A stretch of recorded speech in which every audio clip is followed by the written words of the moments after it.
Depuis toujours, nous apprenons à l'école que la fête nationale française, célébrée chaque année le 14 juillet, commémore la prise de la Bastille et le début de la Révolution en juillet 1789.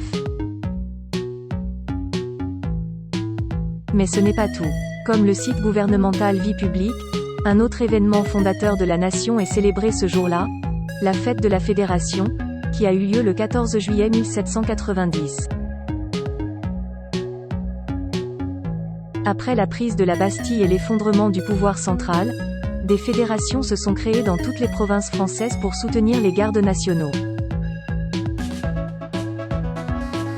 Face à la popularité de ces fédérations, Lafayette a décidé de toutes les réunir au Champ de Mars, le 14 juillet 1790, pour célébrer le premier anniversaire de la prise de la Bastille et l'union de la nation.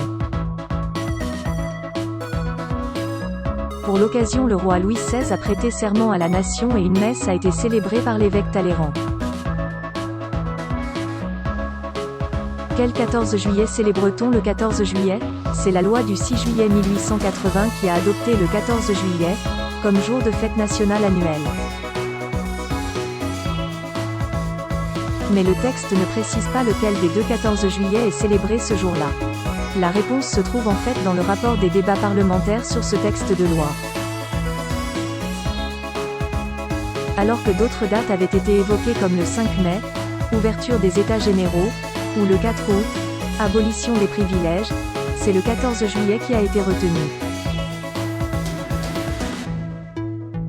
Rappelons que le 14 juillet 1789, ce 14 juillet qui vit prendre la Bastille, fut suivi d'un autre 14 juillet, celui de 1790, qui consacra le premier par l'adhésion de la France entière. Cette seconde journée du 14 juillet, qui n'a coûté ni une goutte de sang ni une larme. Le 14 juillet 1790 est le plus beau jour de l'histoire de France, et peut-être de toute l'histoire, peut-on lire dans ce rapport.